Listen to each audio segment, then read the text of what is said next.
Orc warrior belittled her human husband. When suddenly he stood alone against the enemy army, there are some truths you can only learn when it's too late to use them. Kraga Bloodfang learned hers watching her husband walk alone toward 200 soldiers who wanted him dead. But we're getting ahead of ourselves.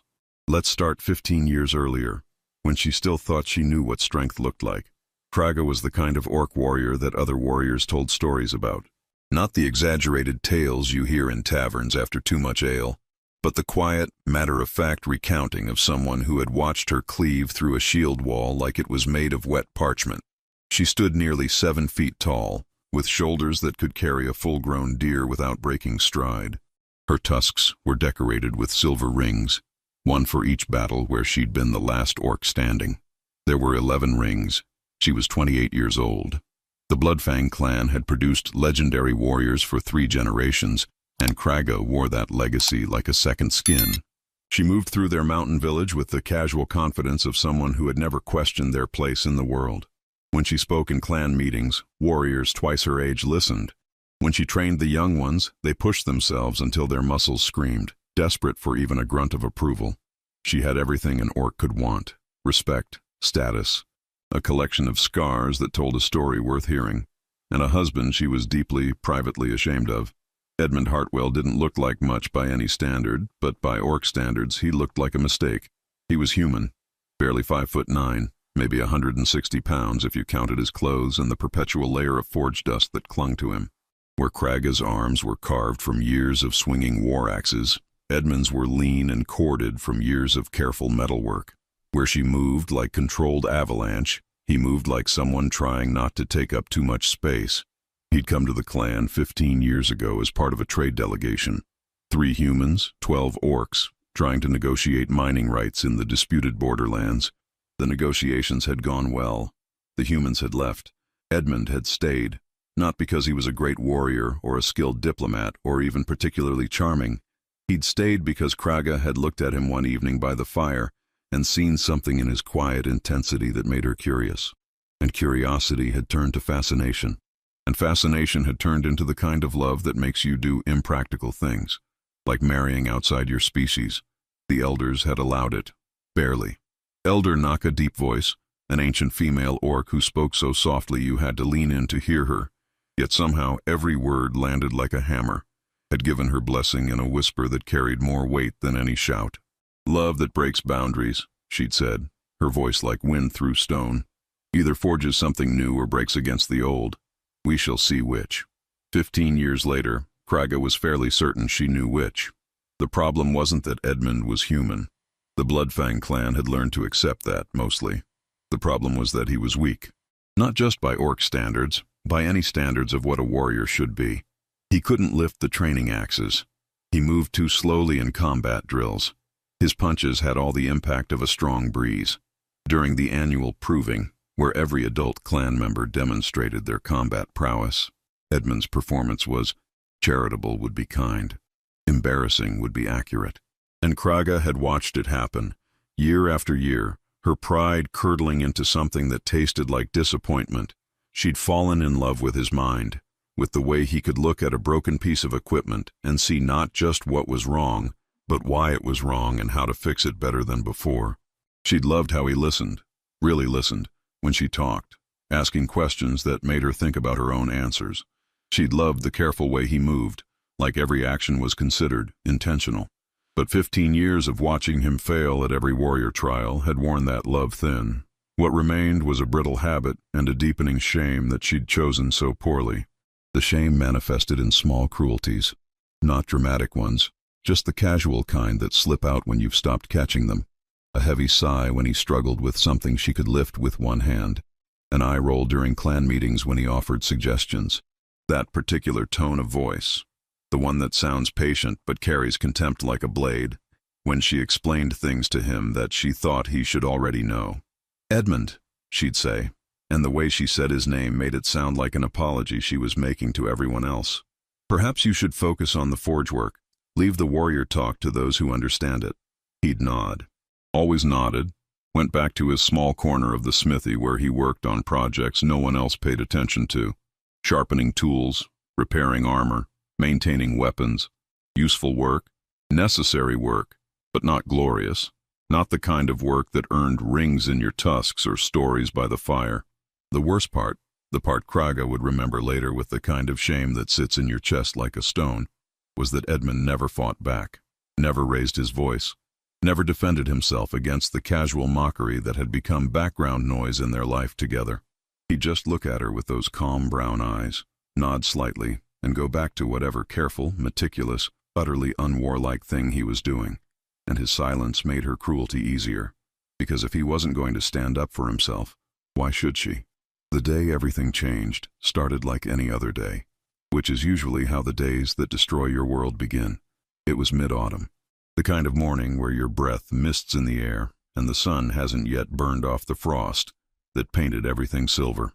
Kraga was running combat drills in the training yard, 20 warriors moving through strike patterns with varying degrees of competence. Edmund was at the forge on the far side of the compound, doing what he always did, being useful in ways that didn't matter.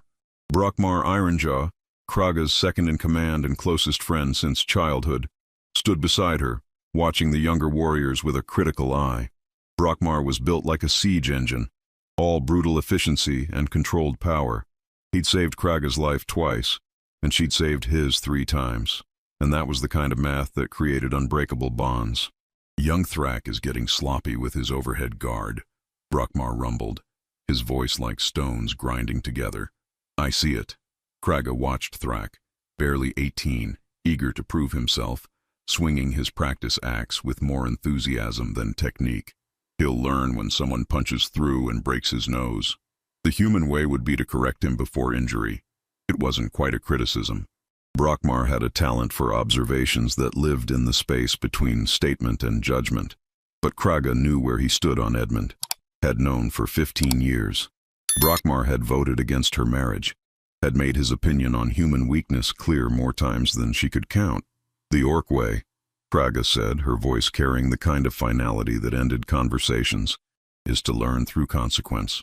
Speaking of consequences, Brockmar's gaze shifted toward the forge. Your human's been working on something. Won't say what. Been at it for 3 months now. Uses more steel than seems necessary for forge maintenance. Kraga felt that familiar flicker of irritation. Edmund and his little projects, always tinkering, always convinced his careful human logic could improve on generations of proven orc craftsmanship. If he's wasting good steel, he pays for his materials, Brockmar interrupted. Can't fault his work ethic. Just seems odd. The secrecy. Before Kraga could respond, Rucker the Loud came thundering into the training yard with all the subtlety of a rock slide. Rukgar was the clan's emotional barometer. When he was laughing, things were good. When he stopped, you prepared for trouble. Right now, he was laughing hard enough that his belly shook. Bloodfang, he bellowed, his voice carrying across the compound. You'll want to hear this one. Just came from the forge. He paused for effect, making sure he had everyone's attention. Your human just asked me, with complete seriousness, if I thought the clan would benefit from strategically positioned backup weapons around the village perimeter. The warriors around them chuckled. That particular brand of laughter that's not quite cruel, but definitely not kind. The sound of people enjoying a joke at someone else's expense.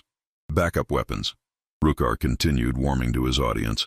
Because apparently Edmund thinks we might run into battle and forget to bring our primary weapons. He slapped his thigh. What's next? Backup heads in case we forget our main one? The laughter grew. Even young Thrak was grinning. Kraga felt the shame rise in her chest like bile. This was her husband they were mocking, her choice. Every joke at Edmund's expense was a question mark hovering over her judgment.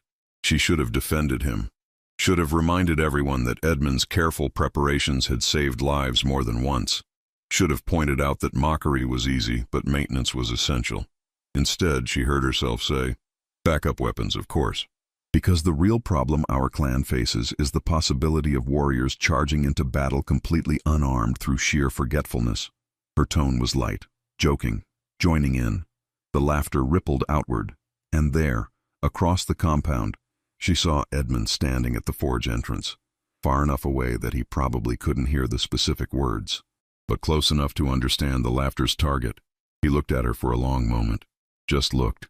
That same calm gaze that never fought back, never defended, never demanded she be better than she was being. Then he nodded once, that slight, understanding nod that somehow made everything worse, and went back into the forge. Kraga turned back to the training drills, pushing away the small, uncomfortable feeling that she'd just done something she couldn't take back. But the universe has a way of teaching lessons to those who refuse to learn them gently, and Kraga Bloodfang's lesson was already marching toward them across the valley, 200 strong, armed for war, and utterly convinced they'd found easy prey. Erdo, when the warning bells started ringing just after midday. Not the measured rhythm of visitors or trade caravans. The urgent, arrhythmic clanging that meant one thing: threat approaching. Kraga was up the watchtower in seconds, her heart already shifting into combat mode. The transition was instant, the way 15 years of warfare had trained into her bones. Personal feelings packed away, situational assessment taking over. She was no longer Kraga who felt ashamed of her husband. She was Kraga Bloodfang, war leader, and someone was about to regret approaching her clan with hostile intent.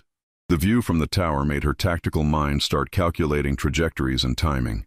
An army, not a raiding party, not a skirmish group. A full formation moving with the kind of discipline that suggested professional soldiers rather than opportunistic bandits. She counted quickly, roughly 200, mix of heavy infantry and cavalry, flying the black and gold banner of Lord Matthias Redthorn. Redthorn. That explained it. The human lord had been pushing at their territorial boundaries for 3 years now, testing, probing, waiting for an opening. Apparently he thought he'd found one. Brockmar joined her on the platform, his experienced eye scanning the approaching force. 200, he confirmed. 40 mounted. Heavy armor on the front line, archers in the middle ranks. They're not here to negotiate. No. Brockmar's voice held that particular satisfaction of someone presented with a clear problem that has a simple solution. But 200 humans against 60 orc warriors, poor odds for them. It should have been, yada. The Bloodfang clan might have been smaller than the approaching force, but this was their terrain, their village, and pound for pound, an orc warrior was worth 3 human soldiers in close combat. Except, Kraga's tactical mind caught on a detail her pride wanted to ignore. They're marching uphill against a fortified position, she said slowly. In afternoon light, we can see their exact numbers and composition. This is basic mistake territory. Humans make mistakes. It's their primary skill, not soldiers under Redthorn. He's cautious, careful, doesn't take fights he can't win. She watched the approaching army with growing unease. This is deliberate. They want us to see them, want us to feel confident. You think it's a trap. I think it's something. Kraga's hand found the haft of her war axe, that familiar worn leather grip that fit her palm like extension of her arm. Doesn't matter. They're here. We respond. Sound general muster. Combat formation 3. I want archers on the wall, heavy infantry holding the gate, cavalry ready for countercharge if they break formation. The clan moved into combat readiness with practiced efficiency. This wasn't their first defense, wouldn't be their last.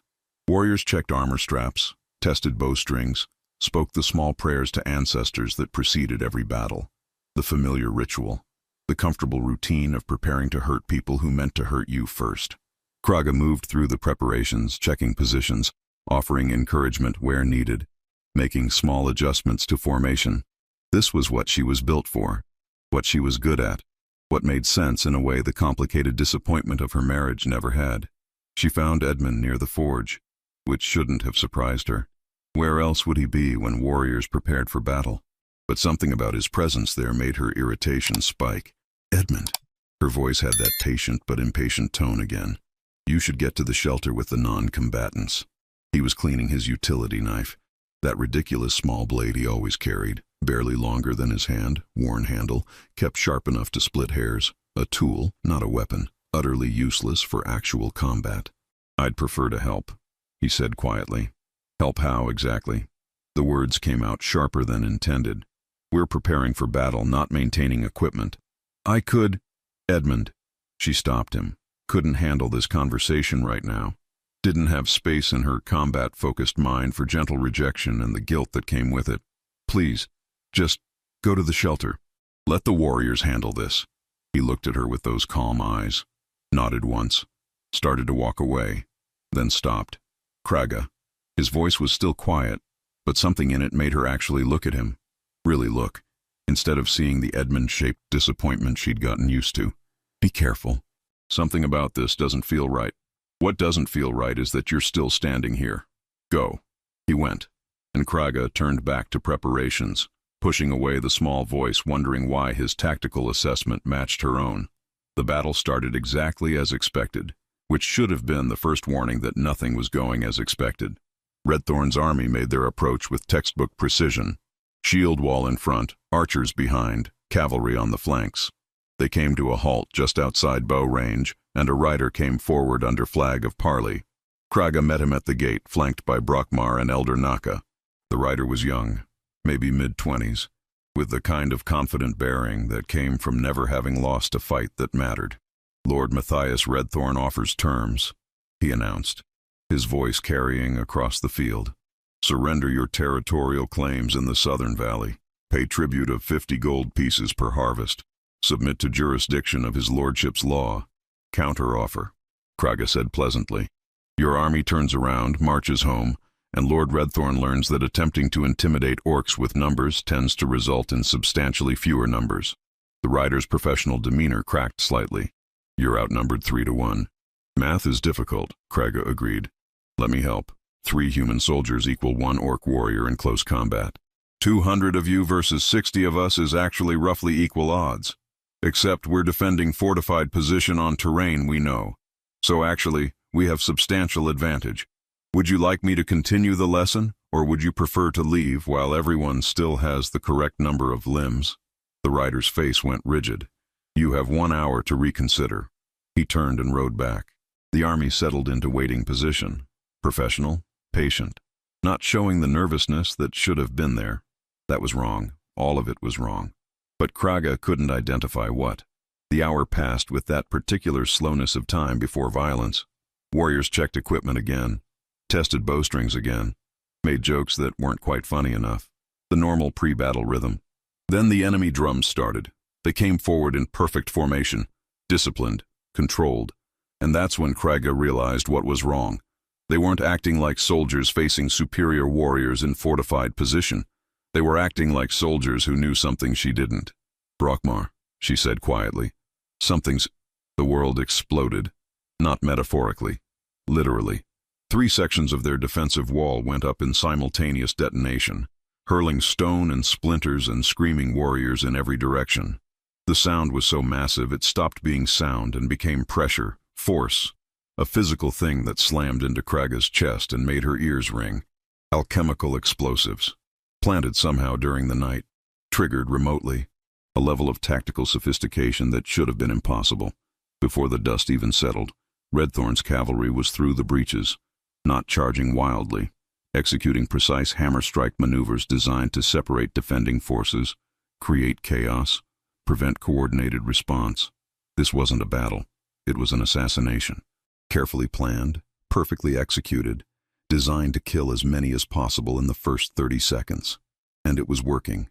Kraga found herself fighting through smoke and confusion, her combat instincts taking over while her tactical mind scrambled to understand what was happening. Brockmar appeared beside her, blood running down his face from a cut above his eye, already swinging his warhammer with controlled fury. "Regroup!" Kraga roared. "Formation 7! Collapse to secondary line!" But Formation 7 required walls that weren't rubble, required warriors who weren't scattered, required time they didn't have. The first cavalry wave hit them like a landslide. Kraga met it with her axe, that familiar weight doing familiar work. Block, pivot, strike. A mounted soldier went down, his horse screaming. She was already moving to the next target, her body operating on 15 years of muscle memory. Around her, the clan was fighting desperately. Orc warriors were individually superior, but individual superiority meant less when you were surrounded, separated, taking attacks from multiple angles while standing on your own rubble. They were losing. Not might lose. Were losing. Present tense. Kraga could feel it in the flow of combat, the way experienced warriors feel these things. Could see it in the slowly shrinking circle of her defenders, the growing number of bodies that weren't getting back up. "Fall back," she ordered. Controlled retreat to the inner compound. They fell back. Not running. Orcs don't run from battle. but withdrawing with as much order as panic allows, trying to make every step backward cost the enemy something. The inner compound had been designed as last stand position. Narrow entry points, high walls, defensive advantage for smaller force. It should have given them fighting chance. Should have. Kraga made it through the gate with maybe 40 warriors still combat capable. 20 more injured, but still moving. The rest? She couldn't think about the rest. Not yet. Had to focus on the living. On the warriors still depending on her to find a way out of this. Redthorn's army regrouped outside. No rush now. They had time. The orcs were trapped, outnumbered, and running out of options. Ideas? Kraga asked Brockmar, her voice raw from shouting over combat noise. Not good ones. His face was grim. We can hold this position maybe an hour, 2 if they're cautious. But we can't break out. Not with their numbers. Elder Naka? The ancient orc's whisper somehow carried over the sounds of dying. The young ones and non-combatants are in the deep shelter. They're safe for now. But if we fall... She didn't finish. Didn't need to. Everyone understood what happened to survivors when defenders fell. Kraga looked at her warriors, bloodied, exhausted. Still standing because that's what warriors did. But standing on hope that was running thin. We need a miracle, someone muttered. Miracles, Elder Naka whispered, come in unexpected forms. That's when they heard it. A single voice, calling out in accented but clear Orcish, speaking words that made no tactical sense. Redthorn, I would speak with your commander. Everyone turned toward the sound, because that voice was human. That voice was familiar. That voice belonged to the person they'd sent to shelter with the non-combatants. Edmund Hartwell stood at the gate of the inner compound, alone, holding his utility knife in one hand and what appeared to be a white cloth in the other. And before anyone could stop him, before Kraga could even process what she was seeing, he walked out toward the enemy army, by himself, the small, weak human who couldn't lift a war axe, the man she'd called useless that very morning, the husband she'd spent 15 years being ashamed of, walked alone toward 200 soldiers who wanted him dead. There are moments in life that happen too fast to understand and too slow to stop. Watching Edmund walk toward certain death was one of those moments. Kraga's mind seemed to split into 2 separate tracks, one screaming at her to move, to stop him, to do something, and another coldly observing every detail with the clinical precision of someone watching their entire world realign. He walked the way he did everything, carefully, deliberately, each step measured like he'd calculated the exact distance and decided on the optimal pace. Not hurrying, not hesitating, just walking, like this was something he'd planned for. What is he doing? Brockmar's voice carried genuine confusion. Brockmar was rarely confused. Kraga didn't answer. Couldn't. Her voice had temporarily stopped working, along with several other critical functions like breathing and rational thought. Edmund reached the midpoint between the compound and the enemy formation. Stopped. Raised his white cloth.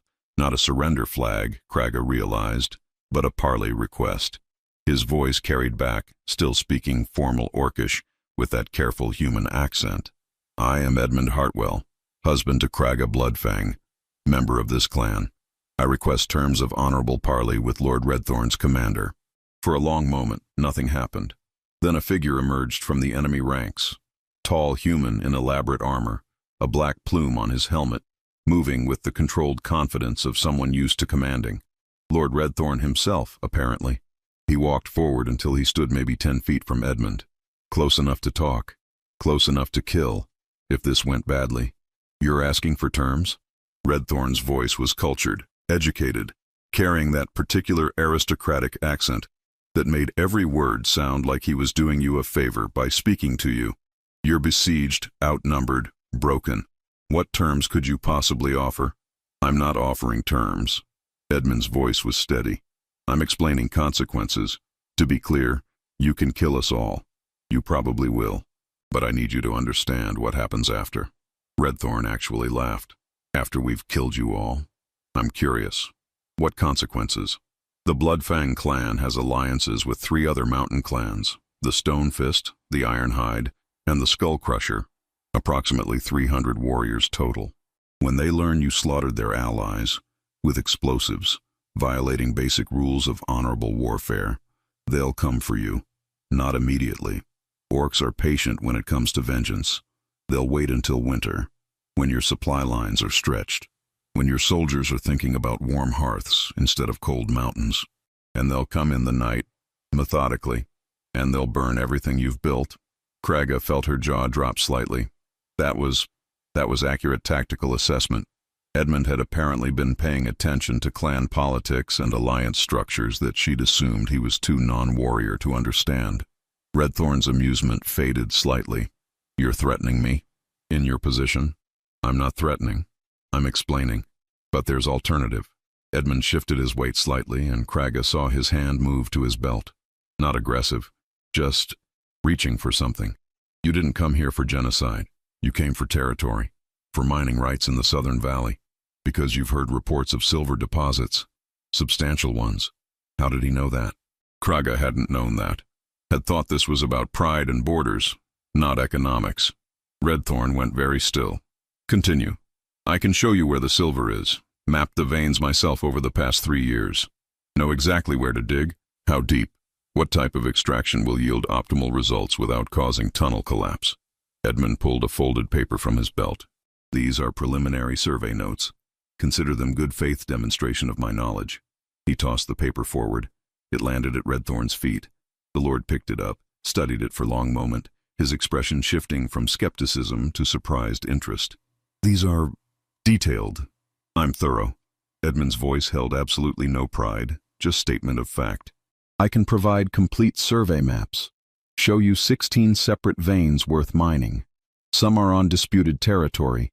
Some are on lands no one's currently claiming. Enough silver to make you very wealthy without needing to slaughter a clan and start war with their allies. And in exchange, you leave.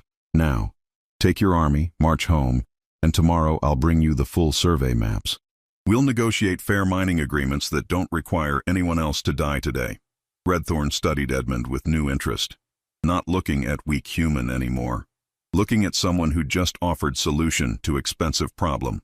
You'd betray your own clan's resources? Not betraying. Negotiating. The Bloodfang don't need all 16 veins. We need 3 for our own use. The rest? Edmund shrugged. Better you mine them through agreements than take them through bloodshed. And frankly, my clan is more interested in warrior glory than economic development. You're more interested in economics than glory. This is trade opportunity, not betrayal. The silence that followed was absolute. Every warrior on both sides was watching this impossible conversation between the small human and the armored lord, trying to understand how they'd gotten here. Kraga's mind was reeling. Edmund had been surveying mineral deposits for 3 years, had created detailed maps, had been developing economic intelligence while she'd assumed he was just, what, playing with rocks? How do I know these maps are real? Redthorn asked. You don't. That's what faith means. Edmund's voice was calm. But consider, if I'm lying, you're exactly where you are now. You kill us, face vengeance later. If I'm telling truth, you get wealth without war. Seems like reasonable gamble. You're very confident for someone I could kill right now. You could, but you won't. And for the first time, Edmund smiled slightly. Because you didn't come here to die on a mountain fighting orcs. You came here to get rich, and I'm offering you the map. Redthorn studied him for another long moment, then nodded slowly. Tomorrow, dawn, you bring maps to the border crossing. Come alone. If this is trick, it's not trick, it's business. Edmund nodded back. Dawn tomorrow. Redthorn turned and walked back to his lines, called orders in clipped military efficiency, and incredibly, impossibly, the army began withdrawing. Not fleeing, not rushing, just leaving, picking up their wounded, organizing their formation, marching away like they'd accomplished their objective, which, Kraga supposed with growing disbelief, they had. Edmund stood there alone until the last soldier had disappeared beyond the valley ridge. Then he turned and walked back toward the compound. That same measured, careful pace, like he just finished routine task, not negotiated their survival through pure audacity and economic intelligence. He made it halfway back before Kraga found her voice. Edmund, what just happened? He stopped, looked at her with those calm eyes, and said quietly, I did what you asked me to. I helped. Then he walked past her, back into the compound, leaving her standing in the ruins of her tactical understanding and roughly 15 years of catastrophically wrong assumptions. And the compound had that peculiar atmosphere that follows averted catastrophe, equal parts relief, confusion, and the slow dawning realization that nothing would ever be quite the same again. Warriors who'd been preparing to die were now trying to understand why they weren't dead. Injured were being treated, walls were being assessed, and everyone, absolutely everyone, was talking about what Edmund had just done. Kraga found herself in the war room with her senior warriors, Elder Naka, and a growing headache that had nothing to do with the earlier explosions. Brokmar was pacing. Brokmar never paced. He had mineral surveys. Brokmar said for the third time, like repetition would make it make sense. Detailed maps. For 3 years. 3 years. We knew he went on walks. Rukgar offered weakly. Thought he was just, I don't know, looking at flowers. He was analyzing geological formations and economic opportunities, Elder Naka whispered, and somehow her whisper carried more weight than anyone's shout. While we assumed he was useless, he was building leverage. The question, Kraga said, fighting to keep her voice steady, is why? Why do all that and never mention it? Why not tell me he was... She stopped. Actually thought about that question. Why hadn't Edmund mentioned his surveys?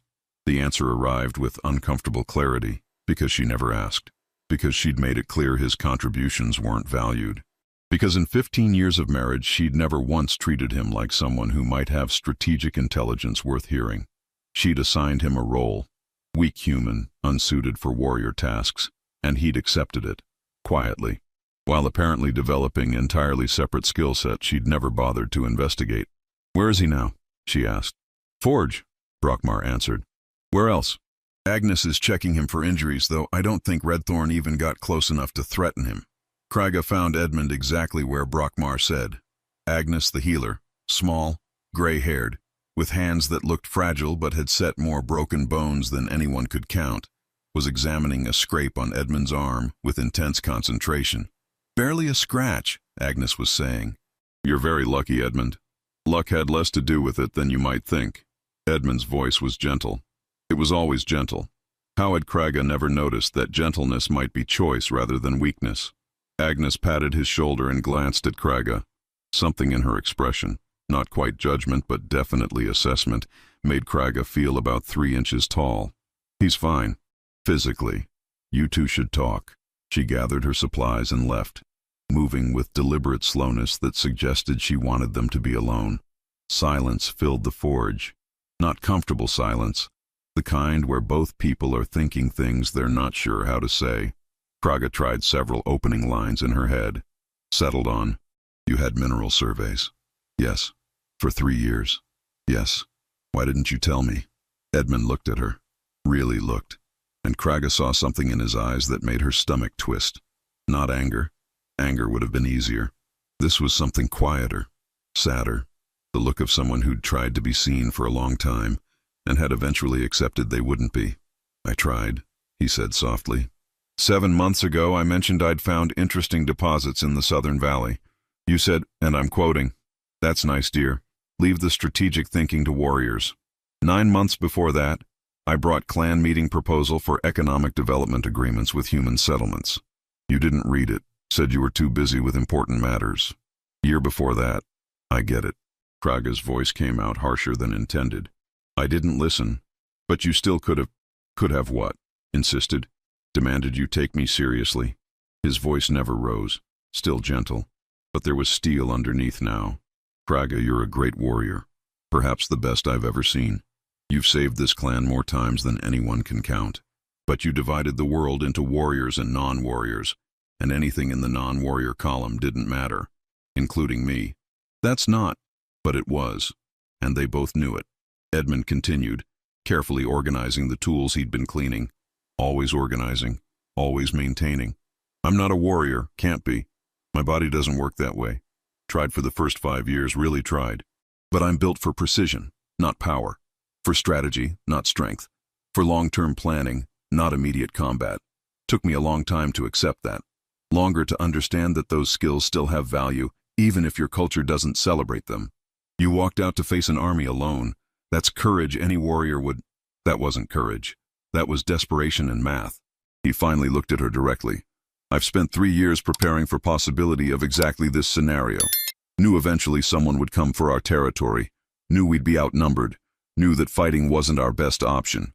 So I prepared alternative. Kraga felt like the floor was shifting under her feet. The backup weapons Rutger mocked you about this morning. Hidden weapons caches around the village perimeter. Loaded crossbows in waterproof containers. Because orc warriors might not forget their primary weapons, but they might get separated from them during chaotic battle. Or they might face enemy that outranges their melee weapons, or... He stopped. It doesn't matter. You laughed along with everyone else. The shame hit like a physical thing. Edmund, I'm not asking for apology. His voice was quiet, exhausted. I'm explaining why I stopped trying to show you who I actually am. Because every time I did, you made it clear it wasn't what you wanted to see. What did I want to see? A warrior. Someone who fit your culture's definition of valuable. Someone you could be proud of instead of ashamed of. He picked up his utility knife, that small, worthless tool she'd mocked, and started sharpening it with methodical precision. I couldn't be that person, so I became useful in ways you didn't have to acknowledge. Fixed things, maintained equipment, built economic leverage in case we needed it. Because loving you meant supporting the clan, even if the clan didn't particularly want my support. The words sat in the forge like smoke. Heavy. Suffocating. True. I didn't know, Kraga said finally. Inadequate words. But what else was there? No, you didn't ask. Edmund tested the blade's edge with his thumb, nodded slightly at the sharpness, put it back in his belt. Tomorrow I deliver the maps to Redthorn. After that, he paused. After that, I think we should discuss what our marriage actually is. Because right now, I'm not sure either of us knows. He walked past her, leaving her standing in the forge, surrounded by tools she'd never learned to appreciate, worked by someone she'd never tried to understand. That night, Kraga couldn't sleep, which was unusual. Warriors learned to sleep anywhere, anytime, because you never knew when the next chance would come. But her mind wouldn't quiet down, kept replaying 15 years of small moments she'd dismissed, misunderstood, or simply failed to see. Edmund making detailed notes during clan meetings she'd thought he was ignoring. Edmund asking careful questions about territorial boundaries she'd answered with impatience. Edmund volunteering for patrol duties she'd told him were beyond his capabilities. Edmund offering strategic observations she'd waved away. 15 years of him trying to contribute in ways she'd refused to recognize. She found herself walking through the still damaged compound, past warriors on watch, past the wounded sleeping in the medical hall, to the forge. Light showed under the door. Of course, Edmund always worked late when he was thinking through problems. She knocked, waited. He opened the door, unsurprised to see her. Probably expected this conversation eventually. Can't sleep either? He asked quietly. How did you know about Redthorn's real objectives? The silver deposits? Same way I know most things. Paid attention. Listened to trade gossip. Connected pieces people thought were unrelated. He stepped aside, letting her into the forge. Redthorn's been hiring mining engineers. Quietly, through intermediaries. Spending money on something he hasn't found yet. Only made sense if he'd heard rumors about mineral wealth in our territory. And you just knew this? I talked to merchants. Read trade reports. Agnes shares information from her supply runs. Humans talk to other humans, especially when they think no orcs are listening. Doesn't take combat skill. Just attention and patience. Kraga looked around the forge properly for the first time in years. Really looked. Saw the careful organization. The maintenance schedules written in neat handwriting on the wall. The weapon modifications she'd thought were unnecessary. The backup equipment she'd dismissed as paranoia. The evidence of someone trying desperately to be useful in the only ways available to him. I was wrong, she said finally. About you. About what matters. About what makes someone valuable to the clan. Yes, you were. No anger in his voice. Just fact. I don't know how to fix this. I don't know if you can. Edmund pulled out a sheaf of papers, the mineral survey maps, complete and detailed. These represent 3 years of work, walking every trail, testing every rock formation, creating economic opportunity out of nothing. I did it because I love you, because I love this clan, because I wanted to matter in ways you'd eventually recognize. You matter. You saved everyone today. Today I was undeniable. But tomorrow, next week, year from now, He looked at her with those calm, sad eyes. Will you see what I am, or will you go back to seeing what you wish I was? The question sat between them like a weapon neither wanted to pick up. I want to try, Kraga said quietly. To see you. Actually see you. Wanting isn't the same as doing. I know, but it's where I start. Edmund studied her for a long moment, then nodded slightly. Then start. But Kraga, if we do this, if we actually try to fix what's broken here, you can't go halfway. Can't decide you value me only when I'm undeniably useful. Can't love me only when loving me is easy. I never stopped loving you. I just stopped liking who I became around my disappointment. That's honest, at least. He carefully rolled up the survey maps, securing them with practiced precision. Tomorrow I meet Redthorn. After that we'll see whether this marriage can survive honesty, whether you can respect someone who'll never swing an axe like you do, whether I can trust you won't go back to casual cruelty when the crisis passes. And if I can't, then we acknowledge what we've become. Two people who once loved each other, but couldn't bridge the gap between who we are and who we needed each other to be. His voice was gentle, sad, but clear. Love isn't always enough, Kraga. Sometimes you need respect, understanding, the willingness to see someone as they are instead of as you wish they were. I want to learn how. Then we'll see if you can. He left the forge carrying his maps, leaving her standing among his 15 years of quiet competence. And for the first time, Kraga understood that saving someone in battle was easier than saving a relationship you'd spent years slowly breaking. Dawn came cold and gray, the kind of morning that made everything look uncertain and temporary. Kraga stood at the compound entrance, watching Edmund prepare for his meeting with Redthorn. He moved with his usual methodical care, checking supplies, organizing maps, ensuring everything was exactly as it should be. Brokmar stood beside her, arms crossed, his expression complicated. Still not sure I understand what happened yesterday. He saved us using brain instead of muscle. Turns out there are multiple types of strength, and you're realizing this now. Better late than never. Better late than never, Brokmar agreed. But also, much worse than on time. He paused. He's good for you, always has been. Just not in ways you were willing to value. I know. Do you? Because knowing and changing are different things. Brokmar's voice was unusually gentle. I voted against your marriage. Told you marrying human was a mistake. But I was wrong. The mistake wasn't the human. The mistake was treating him like he had to be orc to matter.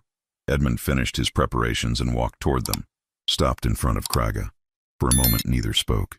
Then Edmund said quietly, I'll be back by midday. The negotiation should be straightforward. Be careful. Always am. That's what you've been mocking me for. Said without heat. Just observation. Edmund, when I get back, he interrupted gently, we'll talk, properly, about everything. But right now, I need to finish what I started. He adjusted the pack carrying his maps. One more thing. What? He pulled out his utility knife. That small, useless tool. Held it up so the morning light caught the edge. You once asked Rukar if he thought this was too small to be useful. He laughed. You laughed. Everyone laughed. Kraga remembered. Felt the shame again. But this knife has done more work than any war axe in this compound. It's repaired equipment that saved lives. It's crafted tools that built defenses. It's done thousands of small, essential tasks that no one noticed because they weren't glorious. He slid it back into his belt. Warriors prize big weapons, but sometimes the small tool, properly used, changes more than the largest blade. He walked past her, toward the border crossing, toward the meeting that would determine their economic future. And Kraga understood he wasn't just talking about knives. She watched him disappear into the morning mist. Small human, quietly competent, carrying maps that represented years of work no one had appreciated. He's right, she said to Brokmar. Usually is. Question is what you do with that information. I learn. I change. I figure out how to be worthy of someone who spent 15 years trying to be enough for someone who never thought he was. That's a start. But Kraga, Brokmar's voice was serious. Talk is easy, especially after crisis. The hard part is 6 months from now, year from now, when things are normal and old habits want to return. That's when you'll discover if you've actually changed or just temporarily adjusted. He was right, and Kraga knew it. Knew that crisis-induced revelation was easier than consistent long-term change. Knew that respecting Edmund today, while grateful for survival, was different from respecting him tomorrow when she wanted to solve problems with acts rather than negotiation. But she also knew something else. Edmund had spent 15 years becoming someone she'd failed to see. Maybe it was her turn to spend some time becoming someone worthy of being seen. Elder Naka appeared beside them, her whisper carrying that familiar weight. The question before you is not whether you love him. Love you've always had. The question is whether you respect him, whether you can value a mind that works differently than yours, whether you can honor contributions that aren't combat, whether you can let go of what you wished he was and embrace what he is. She paused. That is harder than any battle. I know. Do you? Naka's ancient eyes studied her. Or will you return to old patterns when fear fades, when immediate gratitude becomes distant memory? When the man who saved you with intelligence becomes once again the man who disappoints you with non-violence? I don't know, Kraga admitted, but I want to try. Wanting is beginning, doing is journey. Succeeding is destination most never reach. Naka's whisper was soft, kind, sad. Some truths we learn too late to use them. Question is whether you learned in time. The morning passed slowly. Kraga tried to focus on repair work, on assessing damage, on normal post-battle tasks, but her mind kept drifting to Edmund, alone at the border, negotiating with someone who'd tried to kill them yesterday. He returned just after midday, as promised, walking out of the forest with the same measured pace, pack lighter now, maps delivered, alive, whole, successful. The entire compound seemed to pause as he entered. Warriors who'd mocked him yesterday watched with new uncertainty. The man they'd dismissed as useless had saved them all. That created uncomfortable questions about their judgment. Edmund walked directly to Kraga. It's done. Redthorn accepted the maps. We've negotiated mining rights that benefit both parties. 3 veins remain exclusively ours. The rest he'll develop with agreement to pay us percentage of profits. No one else has to die over this. You did it. I did what I prepared to do. What I've been preparing to do for 3 years while everyone thought I was wasting time. Still no anger. Just tired truth. Edmund, Not here. He glanced around at the watching warriors. Not in front of everyone. This conversation needs privacy, needs honesty, needs time we haven't had yet. She nodded. Led him to their private quarters, small room at the back of the compound, simply furnished, marked by 15 years of shared but separate life. She'd kept her weapons here. He'd kept his books. They'd slept in the same bed but lived in different worlds. Time to see if those worlds could reconnect. They sat facing each other, not touching. Too much distance for casual contact, too much hurt for easy reconciliation. I'm sorry, Kraga said finally, for everything, for 15 years of making you feel worthless, for dismissing your contributions, for mocking you publicly, for failing to see what you actually are. What am I? Quiet question. Genuine. You're someone who prepares for disasters others don't see coming, who builds solutions while warriors are busy looking for fights, who understands that strength comes in forms that don't involve swinging axes, who... She stopped, tried to find words, who loved me enough to spend 3 years developing economic intelligence just in case I needed it. And I never even noticed. You noticed what you wanted to notice. Warriors notice combat. It's what you're trained for. Expecting you to naturally value economic strategy is like expecting me to naturally swing Warhammer. We're built differently, think differently, value different things. But you saved us, using your way, your strengths. This time. But what about next time? Next challenge? When the solution requires combat instead of negotiation, will you go back to seeing me as inadequate? I don't know, Kraga admitted. I want to say no. Want to promise I've learned. But Brockmar's right. Crisis creates clarity, but clarity fades. Old patterns return. I've spent 15 years building habits of disappointment. I don't know if I can break them. At least that's honest. Edmund, how did you stand it?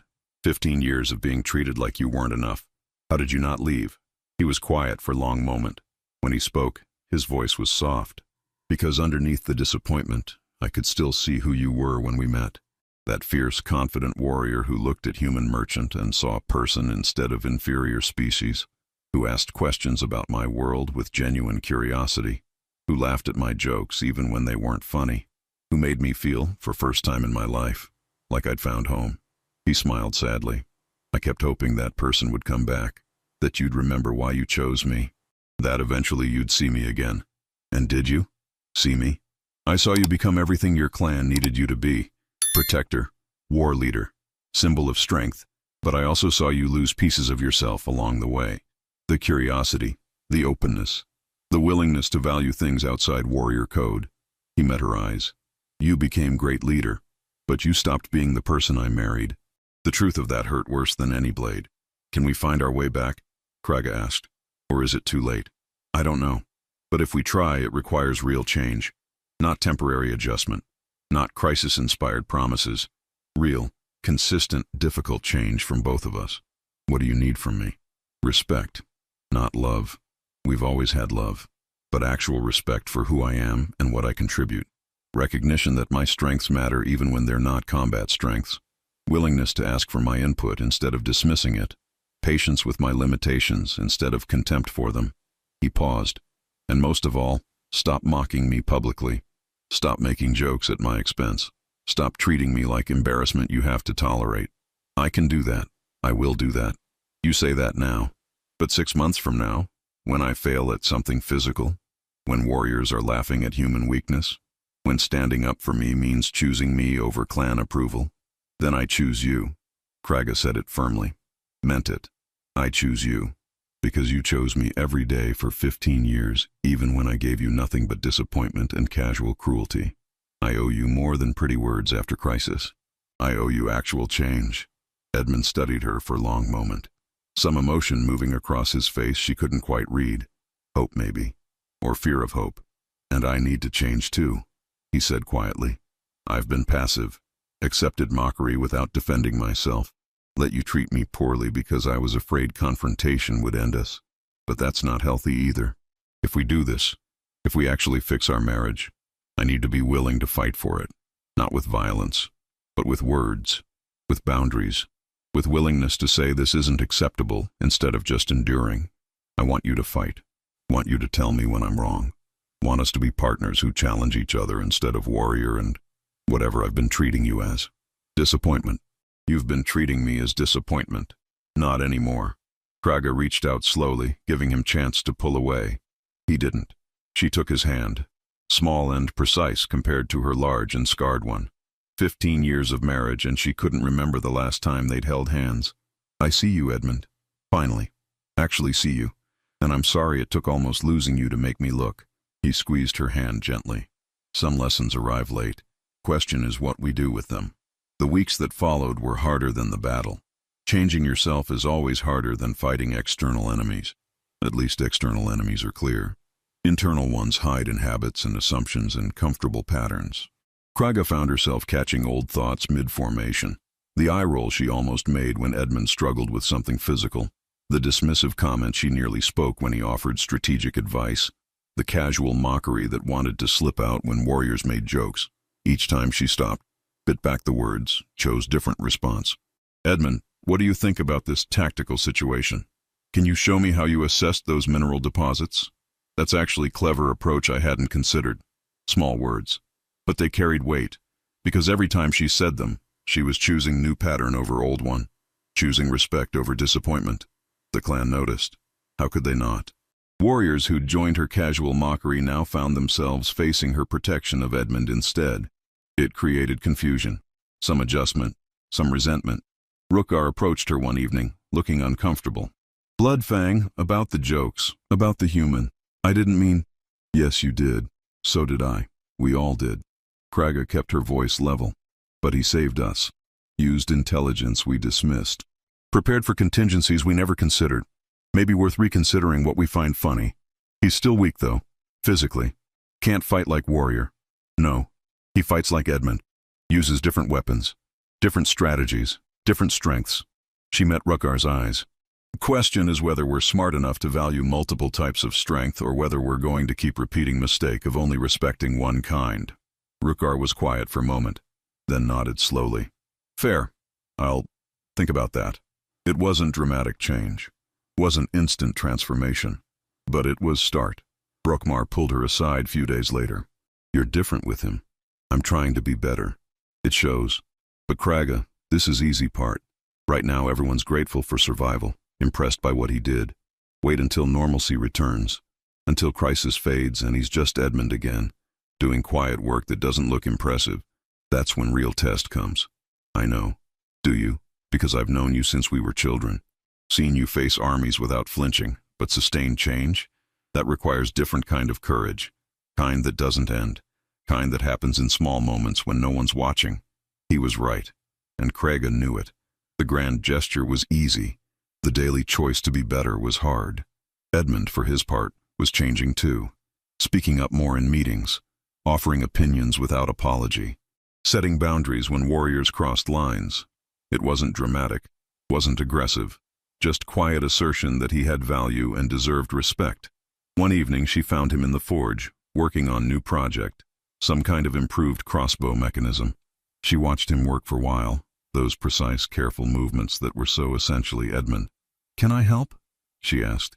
He looked up surprised. "You want to help with forge work? I want to learn what you do, understand how you think, see how this careful precision you have actually works." She moved closer. "I've spent 15 years dismissing your skills. Maybe time I actually learned them." Something in his expression softened. "You'll be terrible at it, at first. This kind of work requires patience you're not naturally inclined toward. Then teach me patience." He did. Over the next weeks, she spent time in the forge, learning to work metal with precision instead of force, learning to see how small adjustments mattered, learning that Edmund's way of thinking, methodical, detailed, careful, solved problems her warrior instincts would never consider. She was terrible at it, just as he'd predicted, but she kept trying, because this wasn't about becoming skilled metalworker. This was about understanding the person she'd married, about respecting work that wasn't combat, about building bridge between their different strengths. And slowly, carefully, like water wearing stone, things shifted. 6 months later, Lord Redthorn sent message. The mining operations were successful. Incredibly successful.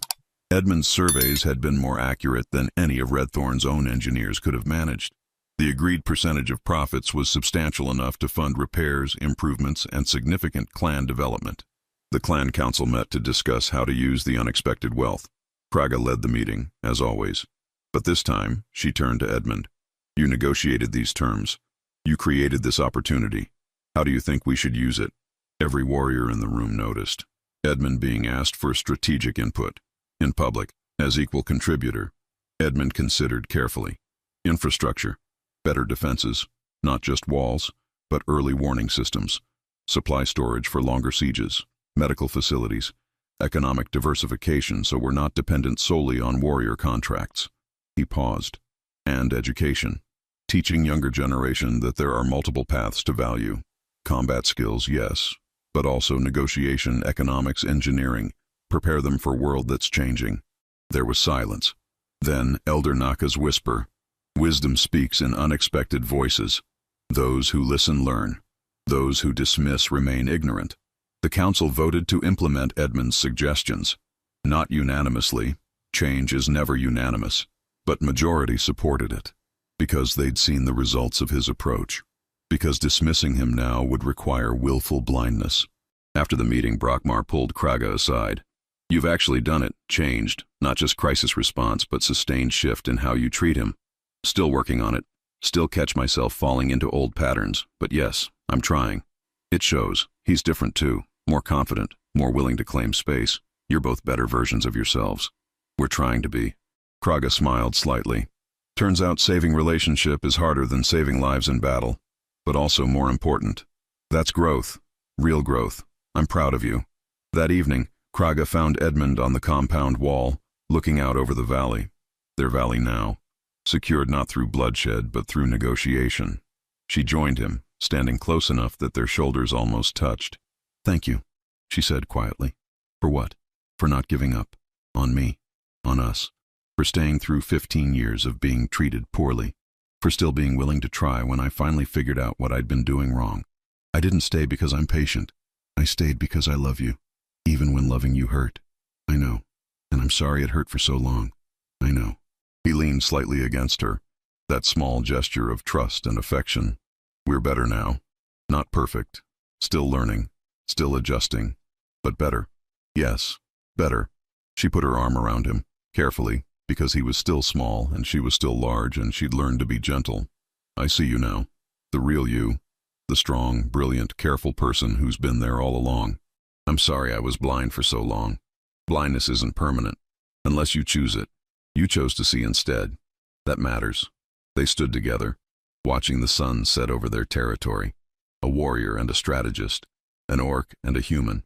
Two people who'd almost lost each other, learning to be partners instead of disappointments. It wasn't perfect. Some days were harder than others. Some moments, Kraga felt old instincts rising. Some moments, Edmund withdrew into defensive silence. They were both still learning, still changing, still working. But that was okay, because marriage isn't destination, it's journey. And they were finally traveling it together instead of in parallel lines that never quite met. 2 years later, the Bloodfang clan had changed. Not dramatically, not obviously, but substantially. The new warriors graduating from training could swing axes, but they could also read economic reports, could fight in combat, but could also negotiate terms, could display strength, but could also show patience. Edmund's utility knife became symbol, not official symbol. Orcs don't make human tools into official anything, but warriors started carrying similar small blades, not instead of war weapons, but in addition to them, recognizing that sometimes the small tool, properly used, solved problems the large weapon couldn't. Lord Redthorn visited once to renegotiate terms as the mining operations expanded. He met with both Kraga and Edmund, treated them as equal partners, because that's what they'd become. After he left, Kraga found Edmund in the forge. Their forge now. She'd learned enough to be genuinely helpful with projects, though he was still far more skilled. I was thinking, she said carefully, about what Elder Naka said, about some truths arriving too late. And I learned mine in time. Barely, but I learned it, and I'm grateful for that. Edmund looked at her, that calm gaze that still held sadness sometimes, but also hope. What truth did you learn? That strength comes in forms I didn't recognize. That love requires respect to survive. That the person I almost lost was exactly the person I needed. I just couldn't see it through my disappointment. She moved closer. That my husband, my small, precise, brilliant human husband, is braver than any warrior I've known, because he faced rejection and mockery and disappointment every day for 15 years and still chose love, still chose me, still chose us. I almost didn't, Edmund said softly. That last night before the battle, I was planning to leave, after delivering the maps, after saving the clan one more time. I was going to go. The words hit like physical blow. What changed? You did. Not completely, not perfectly, but enough that I saw possibility. Saw maybe we could find our way back. Maybe 15 years weren't wasted. Maybe the person I married was still there, just buried under warrior pride and cultural pressure. He took her hand, and I was right. She came back, slowly, with effort, but she came back. I'm still working on being better. So am I. That's what makes it work. We're both trying, both changing, both choosing each other every day instead of coasting on old patterns. Kraga pulled him close, still carefully, still aware of size difference, but with confidence now, with the kind of touch that says, you matter, and I see you, and I'm sorry it took so long. Blood makes you orc, she said quietly, echoing old clan saying, but loyalty makes you family, and what makes you partners? Respect, understanding, willingness to see someone as they are instead of what you wish they were. She smiled. And patience, lots of patience, especially when your wife spent 15 years being complete idiot. You weren't complete idiot, just partial one. Fair distinction. They stood together in the forge, surrounded by tools and projects and evidence of complementary strengths finally working together. Not perfectly. Perfect was impossible, but well enough, strongly enough, carefully and deliberately enough. Outside, warriors trained, children played, elders told stories. The clan continued its daily rhythm, but underneath, things had shifted, because one warrior had learned to value more than combat. One human had learned to claim his worth, and both had learned that some victories aren't won on battlefields. They're won in quiet moments when you choose respect over pride, when you choose understanding over judgment, when you choose love despite the work it requires. The bravest warriors aren't those who never feel fear or make mistakes. They're the ones who look at their failures honestly, learn from them, and choose growth despite the discomfort. Some truths arrive late, but arriving late is still better than never arriving at all. And the truth Kraga learned, that she'd been married to exactly who she needed, she just couldn't see it, was worth the painful journey to understanding. Edmund's utility knife still hung on his belt. Small, unimpressive, easily dismissed, but sharp enough to cut through prejudice, strong enough to hold together what brute force would break. Essential in ways that only became visible when you finally learned to look, just like its owner.